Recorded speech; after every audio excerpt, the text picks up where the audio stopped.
గొప్ప నాయకులుగా ఎదగడానికి అవసరమైన లక్షణాలు, సామర్థ్యాలను తెలుపుతూ విద్యార్థులలో నాయకత్వ లక్షణాలను పెంపొందింపచేయడం ఈ పాఠం ఉద్దేశం. కుమారా, పాలకుడు తాను ఎటువంటి కష్టాల్లో ఉన్నా విసుక్కోకుండా ప్రజలను కాపాడాలి. ఆపదలో ఉన్నవాళ్లు తనను ఆశ్రయించి తమ బాధలు చెప్పుకున్నప్పుడు వాటిని శ్రద్ధగా విని వారి బాధ పోగొట్టాలి. ముఖ్యమైన కార్యక్రమాలను, బాధ్యతలను చెడ్డవాళ్లకు అప్పగించకూడదు. ఎంత మంచివాడినైనా ముందు గొప్ప స్థాయిలో ఉంచి తర్వాత అతని స్థాయిని తగ్గించకూడదు. అతను గతంలోని తన తక్కువ స్థితిని గుర్తించడు. ఇప్పుడు తన స్థాయిని తగ్గించినందుకు పాలకుడిని ద్వేషిస్తాడు. కనుక అతని ప్రవర్తనను గమనిస్తూ క్రమంగా అతని స్థాయిని పెంచుతూ సమయానికి తగ్గట్లుగా పనులు చేయించుకోవాలి. రాజుకు తగిన మంత్రి అవసరం. తగిన మంత్రి దొరక్కపోతే రాజు తానే రాజనీతిని అనుసరించి పనులు చేసుకోవాలి. ఆ పనులైనా కాకపోయినా ధనబలాలు ఉంటాయి కనుక ఇబ్బంది ఉండదు. అలా కాకుండా గుణహీనుడైన వాడిని మంత్రిని చేస్తే అతడు రాజుకు లోబడి ఉండడు. పైగా రాజే అతనికి లోబడి ఉండాలి. అటువంటి మంత్రి గుమ్మడికాయంత ముత్యం నాంటివాడు కనుక అతడు ప్రమాదకరం. మంత్రి లేకుండానైనా రాజ్యం నడుస్తుంది, కాని గుణహీనుణ్ణి మాత్రం మంత్రిని చెయ్యకూడదు. వివరణ: గుమ్మడికాయంత ముత్యమంటే ధరించటానికి వీలుకానంత పెద్ద ముత్యం. గుమ్మడికాయంత ముత్యాన్ని ధరించినవాడు దానిని మోయలేక ఎలా బాధపడతాడో గుణహీనుణ్ణి మంత్రిగా చేస్తే రాజుకూడా అలా బాధపడతాడని భావన.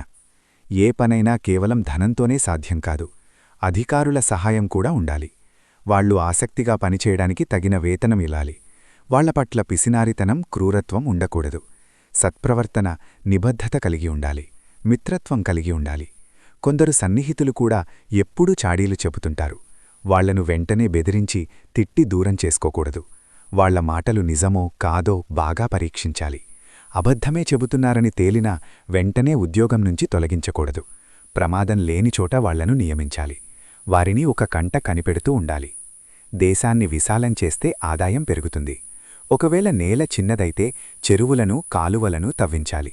పేదవాడు డబ్బు రూపంలో చెల్లించే పన్నును, పంట రూపంలో చెల్లించే పన్నును తగ్గించాలి. వాళ్ల ఆర్థిక స్థితిని మెరుగుపరిస్తే ధర్మార్థాలు సిద్ధిస్తాయి.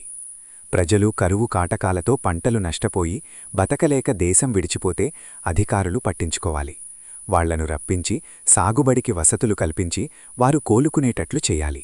అంతే తప్ప వాళ్లు వదిలివెళ్లిన పశువులను, ధాన్యాలను అమ్ముకుని వాళ్ల ఇంటి కలపను వంటచెరుకుగా వాడుకోవచ్చని సంతోషించే అధికారి యుద్ధభూమిలో శవాలను పీక్కు తినే నక్కలాంటివాడు. అటువంటి అధికారులున్న పాలకుడు 7 ద్వీపాలకు అధిపతి అయినా అతని సంపదలు నిలవవు. లోకోక్తి అలంకారం. వివరణ: జంబూద్వీపం, భక్తద్వీపం, శాల్మలద్వీపం, కుశద్వీపం, క్రౌంచద్వీపం, శాకద్వీపం, పుష్కరద్వీపం, ఈ 7ంటిని సప్తద్వీపాలు అంటారు. రాజు ఎప్పుడూ నీతి మార్గాన్ని వదలకూడదు. తెలుసుకోవలసిన విషయాల్లో 30% తానే స్వయంగా స్వశక్తితో తెలుసుకోవాలి. మిగిలిన పావుభాగాన్ని ఆప్తమిత్రుల ద్వారా తెలుసుకోవాలి. అప్పుడతడు నీతిపరుడవుతాడు. తన ఇష్టానుసారం అంతా జరగాలన్న ఆహాన్ని విడిచిపెడతాడు. తనకు ఆపదలు కలిగినప్పుడు పారిపోడు. సేవకులను తీవ్రంగా శిక్షించడు. అటువంటి పాలకుడు సుఖంగా రాజ్యమేలుతాడు. రాజు చాలా జాగరూకతతో ఉండాలి. ఎలుగుబంటి చెట్టుకొమ్మ మీద పడుకుని ఒక కన్ను మూసి నిద్రపోతున్నా రెండవ కన్ను తెరిచి మెలకుగా ఉంటుంది. అదేవిధంగా పాలకుడు కూడా సుఖాలు అనుభవిస్తూనే ఇంటా బయటా ఉన్న శత్రువులపై ఒక కన్ను వేసి ఉంచాలి. రాజు తప్పు చేసిన వాడిని వెంటనే దండించకూడదు. సమయం వచ్చేదాకా కూపాన్ని అదుపులో ఉంచుకోవాలి. చేతిలో విల్లు, బాణాలు ఉన్నాయి కదా అని బాణాన్ని ఎప్పుడంటే అప్పుడు విడవకూడదు. గురి కుదిరిందో లేదో చూసుకుని విలుకాడు బాణం వేస్తారు. అదేవిధంగా పాలకుడు సమయం చూసుకుని దోషిని శిక్షించాలి. పుణ్యాత్ముడా, రాజదగ్ర ఉండే అనుచరులు 3 రకాలుగా ఉంటారు. ఒకరు హితులు. వీళ్ళెప్పుడూ రాజు మేలే కోరుతారు.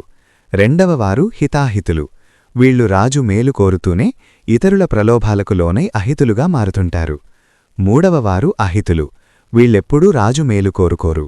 వైద్యులు, జ్యోతిషులు, పండితులు, కవులు, పురోహితులు వీళ్లంతా రాజు మేలు కోరే హితులు. ధనం సమీకరించే పనుల్లో ఉన్న అధికారులు హితులవుతారు. ఆ ధనాన్ని దొంగిలించి దొరికితే ఎక్కడ శిక్షిస్తాడో అన్న భయంతో రాజుకు అహితులు కూడా అవుతారు. మరికొందరు పూర్తిగా అహితులే. ఎప్పుడూ ఏదో ఒక తప్పు చేసి దొరికిపోతుంటారు. అప్పుడు పాలకుడు చట్టప్రకారం వాళ్ల సంపదనంతా రాజ్యపరం చేస్తారు. దాంతో వాళ్లు రాజును అదును చూసి దెబ్బతీయడానికి చూస్తుంటారు. కనుక ఈ ముగ్గురి విషయంలో పాలకుడు హితునిగా, హితాహితునిగా, కేవలం అహితునిగా ప్రవర్తిస్తూ పైకి అందరికీ హితునిగా కనిపిస్తూ నేర్పుగా ఉండాలి. చిత్తశుద్ధిగా పనిచేస్తూ రాజ్యానికి మేలు చేసే హితుడిని పాలకుడు గుర్తించాలి. అతడు అడగకుండానే, ఇంకొకరు చెప్పకుండానే అతని ఊహకందనంత సొమ్ము ఒక్కసారిగా ఇవ్వాలి.